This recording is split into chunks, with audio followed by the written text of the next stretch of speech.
warahmatullahi wabarakatuh. Waalaikumsalam warahmatullahi wabarakatuh. Baiklah teman-teman, apakah di sini semua teman-teman sehat? Alhamdulillah sehat. Sebelumnya di sini saya berterima kasih kepada teman-teman yang sudah meluangkan waktunya untuk mengikuti kegiatan kita pada hari ini, yaitu bimbingan kelompok atau sering disebut BKP. Nah, sebelum kita memulai kegiatan kita pada sore ini, alangkah baiknya kita berdoa menurut agama dan kepercayaan masing-masing. Berdoa mulai. Berdoa selesai. Baiklah, di sini saya akan menjelaskan apa itu bimbingan kelompok atau sering disebut BKP, yaitu suatu proses pemberian bantuan kepada individu melalui suasana kelompok untuk belajar berpartisipasi aktif dan berbagi pengalaman dalam upaya pengembangan wawasan, sikap, dan keterampilan yang diperlukan dalam upaya mencegah timbulnya masalah dalam upaya pengembangan diri. Nah, di sini ada teknik atau cara dalam bimbingan kelompok, yaitu jika teman-teman ingin bertanya atau menyampaikan sesuatu, teman-teman mengangkat tangan. Apakah teman-teman sudah mengerti? Mengerti. Nah, di sini juga saya akan menjelaskan asas-asas apa saja yang ada dalam bimbingan kelompok. Yang pertama yang pastinya asas kerahasiaan. Maksudnya di sini saat kita membahas suatu permasalahan dan kelompok ini, cukup di sini saja, kita tidak boleh menceritakan keluar. Selanjutnya itu asas kesukarelaan. Yang dimaksud di sini adalah kita sukarela menyampaikan pendapat kita. Selanjutnya itu asas keterbukaan. Yang pastinya di sini teman-teman semua harus terbuka menyampaikan permasalahan teman-teman atau apa yang ingin diungkapkan. Selanjutnya itu asas kenormatifan, yaitu aturan-aturan yang ada dalam kelompok. Selanjutnya itu asas kekinian. Maksudnya di sini kita membahas permasalahan permasalahan yang baru atau sedang trending topik. Nah, di sini juga kita belum mengenal satu sama lain ya. Dalam pengenalan ini kita menggunakan rangkaian nama. Misalnya saya menyebutkan nama saya, lalu teman samping lalu menyebutkan nama saya kembali, begitupun seterusnya. Baiklah, perkenalkan, nama saya Ayu Karina sebagai pemimpin kelompok. Perkenalkan, Ayu, nama saya Hilmon. Ayu Hilmon, perkenalkan nama saya Indah. Perkenalkan, Ayu Hilmon Indah, nama saya Fadlan. Ayu Hilmon Indah Fadlan, perkenalkan nama saya Sulfiana Nadia Farina. Ayu Hilmon Indah Fadlan Silvi, perkenalkan nama saya Neni Rusdindawati. Baiklah, di sini kita sudah mengenal satu sama lain ya. Oke teman-teman, apakah di sini teman-teman semua sudah siap untuk melakukan bimbingan kelompok? Siap. Nah, menurut teman-teman, apa nih tema yang pas untuk kita bahas pada bimbingan kelompok pada sore hari ini? Ya, Kak Siti. Bullying mungkin, Yang lain? pernikahan dini. Yang lainnya? Sex education. Ada yang lain? Sama seperti bullying. Ya, itu saja sama saja.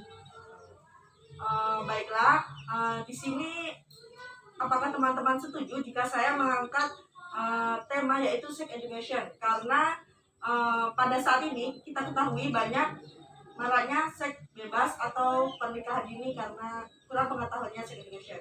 Setuju. Apakah teman-teman tahu apa itu sex education? Belum. Belum. Belum tahu.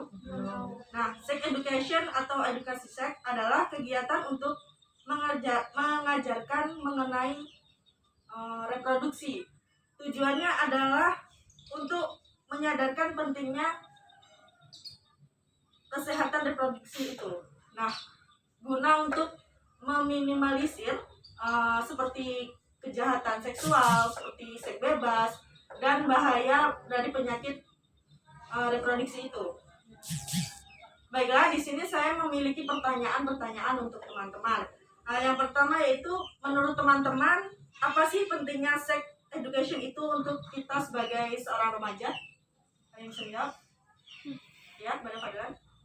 Pentingnya untuk mengetahui tentang sex education ini, kita bisa mengetahui apa saja dampak dengan melakukannya seks bebas atau pernikahan dini. Dampaknya itu bisa ke arah reproduksi ataupun dampak-dampak lainnya. Selanjutnya, Sama. Baiklah, benar. Untuk sex education ini kita lebih mengetahui efek dari seperti seks bebas itu apa sih efeknya, penyakit apa saja yang bisa terjadi jika kita melakukan seks bebas. Contohnya seperti HIV.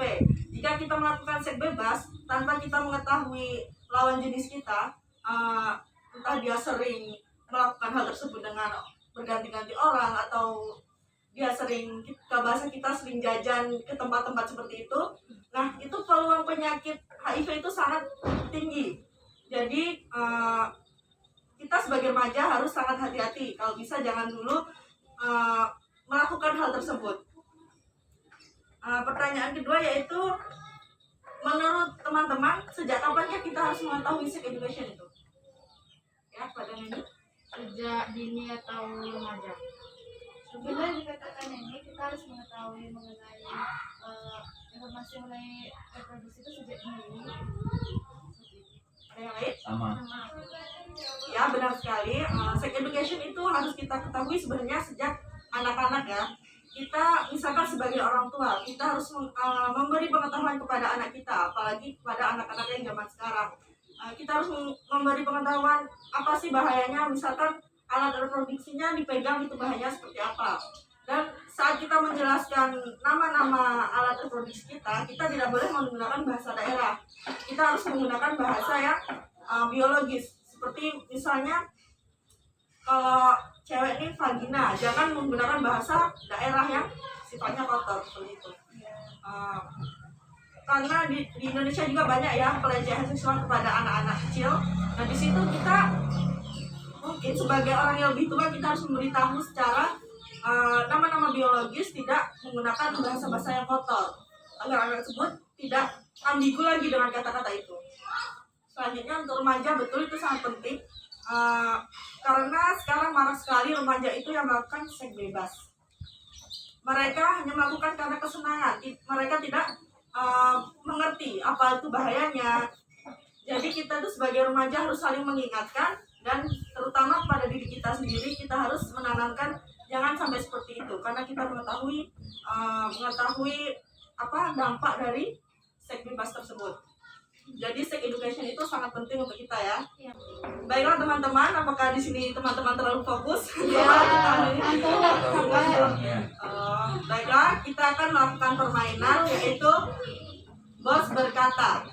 Jika saya bilang bos berkata pegang hidung, teman-teman pegang hidung. Kalau tidak ada kata-kata bos berkata berarti tidak pindah. Ya.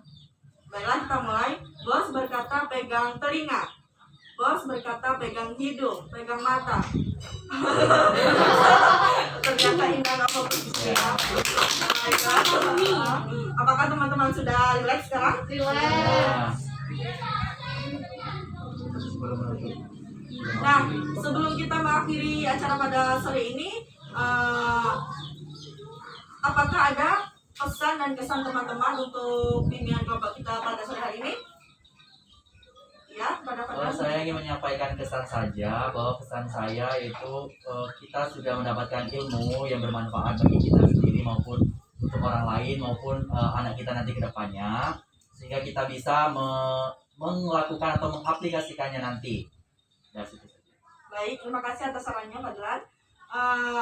Mungkin itu saja yang dapat saya sampaikan. Semoga ini bermanfaat untuk teman-teman semua. Sebelum kita tutup, kita berdoa menurut agama dan kepercayaan masing-masing. Berdoa mulai. Berdoa selesai. Baiklah, terima kasih teman-teman atas waktunya. Akhirul kalam. Wassalamualaikum warahmatullahi wabarakatuh. Waalaikumsalam. Waalaikumsalam warahmatullahi wabarakatuh.